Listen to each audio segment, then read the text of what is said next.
ഈശോയിലെ എന്ന് പറഞ്ഞവരെ ഇന്നത്തെ സുവിശേഷത്തില് അന്ത്യവിധിയെ കുറിച്ചാണ് നമ്മൾ വായിച്ചു കേട്ടത്. ഇവിടെ അവസാനത്തെ വിധിയെ കുറിച്ച് ഈശോ പറയുകയാണ്. ആ സമയത്ത് എല്ലാവരും ദൈവത്തിന് മുമ്പിൽ ഇങ്ങനെ ഒരുമിച്ച് കൂട്ടപ്പെടും. അവിടെ ഇടയൻ ചെമ്മരിയാടുകളെ കോലാടുകളിൽ നിന്ന് വേർതിരിക്കുന്നത് പോലെ അത്ര ലാഘവത്തോടെ ദൈവം ഇങ്ങനെ രണ്ട് ഗണമായിട്ട് തിരിക്കും എന്നാണ് പറയുന്നത്. വലതുവശത്ത് നിൽക്കുന്നവരോട് പറയുന്ന ഒരു ഡയലോഗ് ഉണ്ട്. ആദ്യം പറയുന്ന ഒരു വാചകം ഇങ്ങനെയാണ്: എന്റെ പിതാവിനാൽ അനുഗ്രഹിക്കപ്പെട്ടവരെ നിങ്ങൾ വരുവിൻ, നിങ്ങൾക്ക് വേണ്ടി ലോകാരംഭം മുതൽ നിങ്ങൾക്ക് വേണ്ടി സജ്ജമാക്കപ്പെട്ടിരിക്കുന്ന സ്വർഗരാജ്യം അവകാശപ്പെടുത്തുമെന്ന് പറയുകയാണ്. എന്റെ പിതാവിനാൽ അനുഗ്രഹിക്കപ്പെട്ടവരെ വരും. നമ്മളൊന്ന് ആലോചിക്കുക, എന്ത് മനോഹരമായിട്ടുള്ള കാര്യമാണ്. എങ്ങനെയാണ് പിതാവിനാൽ അനുഗ്രഹിക്കപ്പെട്ടവരായത്?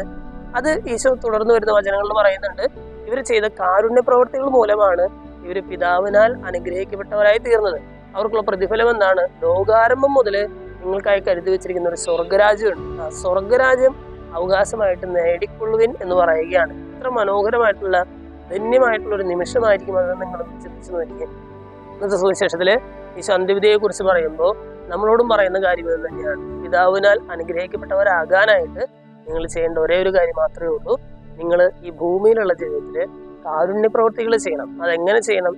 അത് ആരും അറിയാതെ, അല്ലെ, മറ്റുള്ളവരൊന്നും കാണിക്കാതെ ഇവര് തന്നെ ചോദിക്കുന്നുണ്ട്, ഇതൊക്കെ ഞങ്ങൾ എപ്പോഴാണ് ഞങ്ങൾ തന്നെ മറന്നു എന്ന് പറഞ്ഞാൽ അവരവരുടെ ജീവിതത്തിന്റെ ഒരു ഭാഗമായിട്ട് അതിനെ മാറ്റി എന്നുള്ളതാണ്. അതുകൊണ്ടാണ് അവര് പിതാവിനാൽ അനുഗ്രഹിക്കപ്പെട്ടവരായിട്ട് മാറിയത്. മറ്റാരും അറിയാതെ, അവര് പോലും ഓർത്തിരിക്കാത്ത ചില കാര്യങ്ങള് ദൈവം ഓർത്ത് അതിന് പ്രതിഫലം നൽകുന്നു എന്നുള്ളതാണ് ഇന്നത്തെ സുവിശേഷം. സ്നേഹമുള്ളവരെ, ഇന്നത്തെ വചനഭാഗങ്ങൾ വായിച്ചു കഴിയുമ്പോൾ ദൈവത്തിന് മുമ്പിൽ മനുഷ്യരുടെ ഇടയിൽ കാരുണ്യ പ്രവൃത്തികൾ ചെയ്ത് മുന്നോട്ട് നീങ്ങാനായിട്ട് നമുക്ക് പരിശ്രമിക്കാം. അങ്ങനെ പിതാവിനാൽ അനുഗ്രഹിക്കപ്പെട്ടവരായി ലോകാരംഭം മുതൽ നമുക്കായി സജ്ജമാക്കപ്പെട്ടിരിക്കുന്ന സ്വർഗരാജ്യം സ്വന്തമാക്കാം.